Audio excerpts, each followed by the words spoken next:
So let's get a little bit of a bird's eye view of the Torah itself. It's broken into 5 books, and you have to wonder why.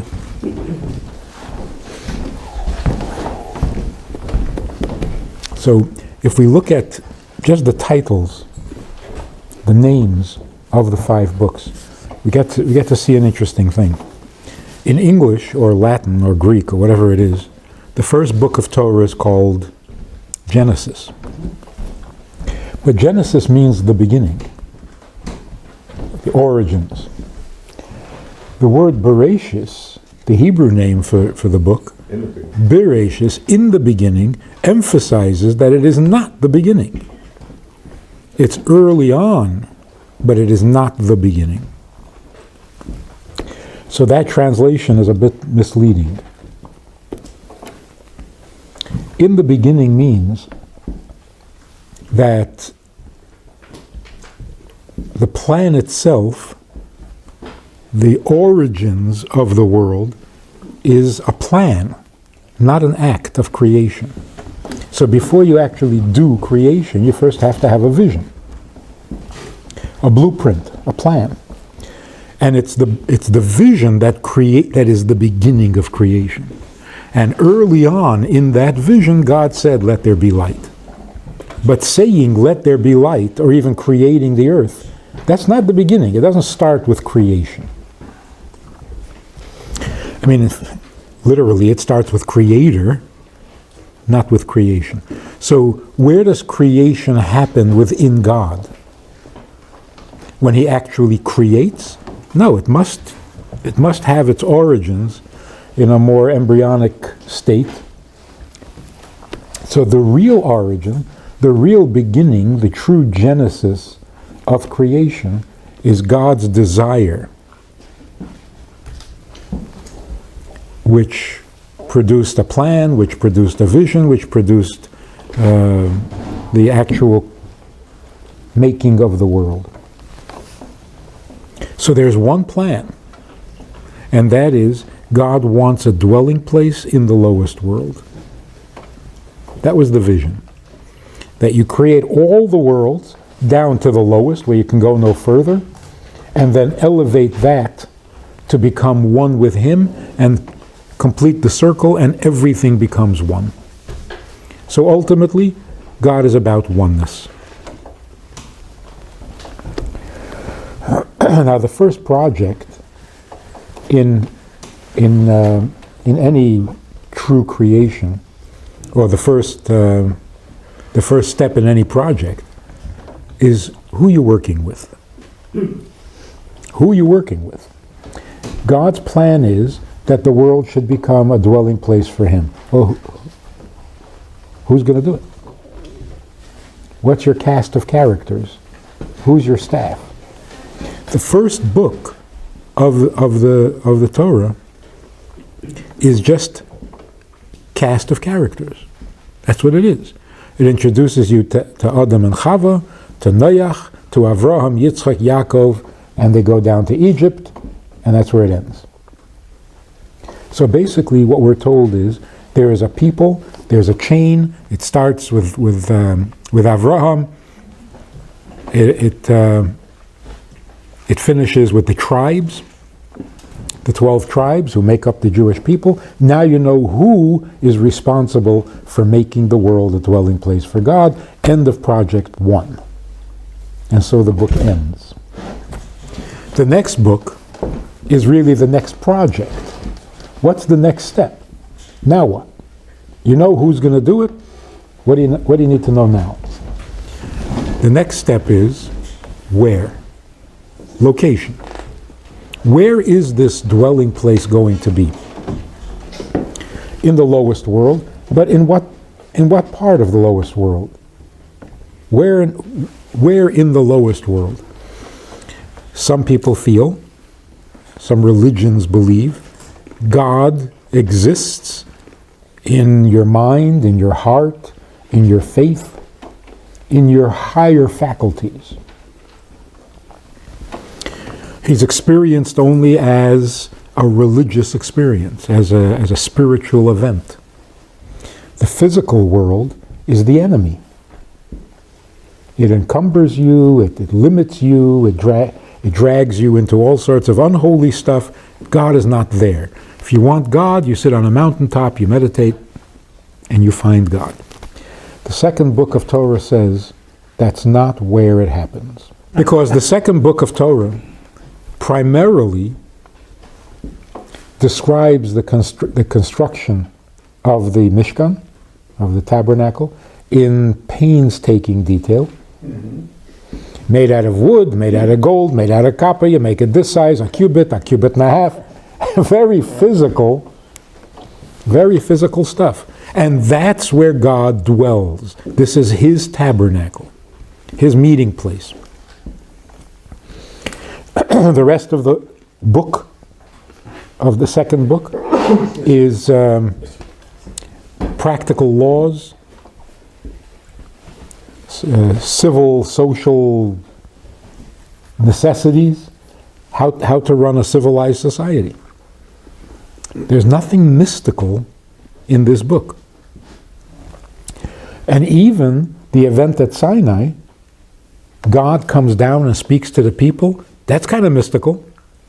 But the emphasis is God came down. We didn't go up. God came down to Mount Sinai. The whole emphasis of this book is focus on the lowest, the most physical, the most material part of the world. That's where God is going to dwell. You make tefillin out of leather, not out of good intentions. You make matzah out of flour, not out of faith. Not out of faith. And that's why the name, in Latin it's called Exodus. Why? Because one of the stories, or maybe the first story, in the book is about the Exodus. All right. If you were going to name it after some significant event, it should be called Mount Sinai. Because the whole point of the Exodus was to get to Mount Sinai and receive the Ten Commandments. So the book should be called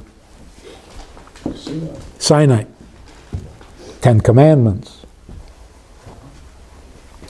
But the name of the book is not just the name of this parsha. It's the whole book. In Hebrew, the name of the second book is Shmos, which means names.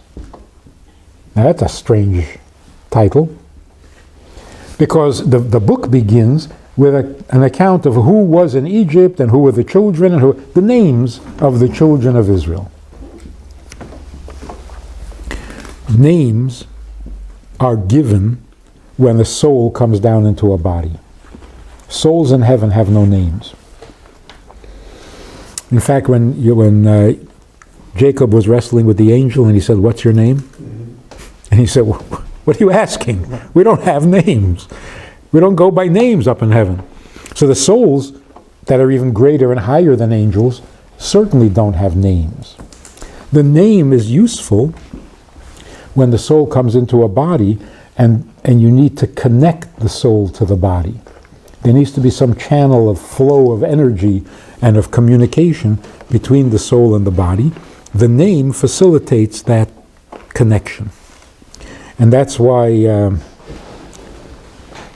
when a person needs a blessing for health, the blessing, the Mishaberach, is made with the name and the mother's name. The name is your channel for connection to your soul.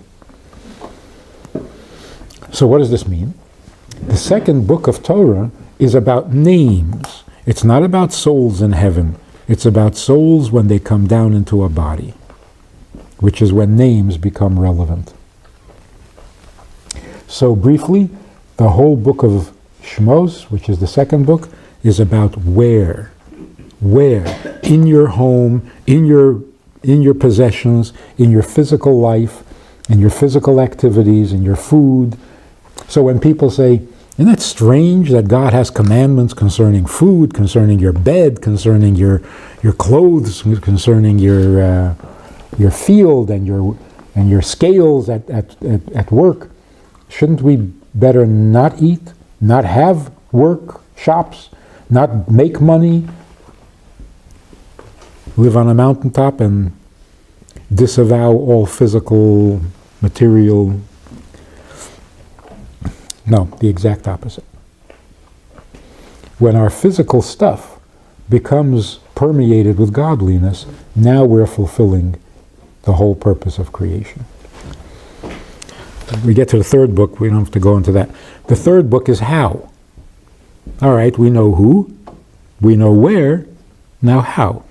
The third book of Torah is all about sacrifices. That's why it's called Leviticus. It's the job of the tribe of Levi to be the priests and the kohen and perform the sacrifices.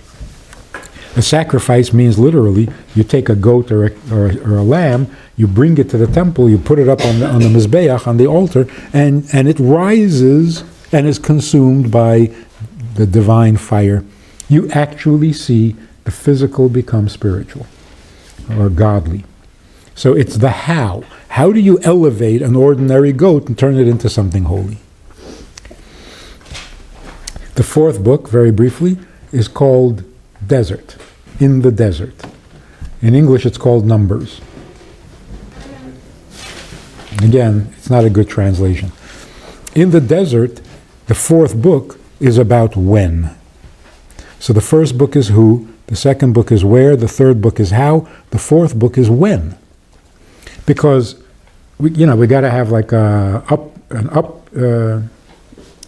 update, a report on how are we doing. Is the world getting any holier? Are we succeeding at all? Very often, well, for most of our history, the world looked like a desert. Nothing's growing. Nothing's happening. We're not making any progress. Here we thought, just as an example, after the Holocaust, there would never be anti-Semitism again. Right. So it's a desert. It's not getting any better. Or so it seems on the surface. The fourth book of Torah says, even when things look like they're deserts, nothing's growing, it's desolate, it's underneath, we're making progress. Every day we're getting closer. It keeps moving, it keeps building and accumulating. The bad stuff burns off after a time. The good lasts forever. Then the fifth book is the conclusion. When we're ready to enter the promised land. In other words, before Mashiach comes, when the plan has been completed, and then we move up to how do you live in a perfected and completed world. So basically what it's saying is there's one Torah, not 5 Torahs. There's one Torah because there's one plan, there's one vision, there's one desire that God has. And it comes in 5 stages, in 5 volumes. Shalom Aleichem. How are you? You know, I do a lot of talking, a lot of Zooming, many classes, many subjects, but that's all formal stuff. Hopefully good stuff, but formal. We also have a Wednesday night meeting that's more informal and kind of Hamish. If you want to join us for that kind of an event, interactive, time for questions and so on, if you want to join us for this side of conversation, click on the link below and join us every Wednesday night at 9 o'clock. Well, maybe not every Wednesday night, but we try to make it every Wednesday night at 9 o'clock, a more informal chat, which can be more enjoyable at times than the formal stuff. So check it out. Click on the link and join us. Try it, you'll like it.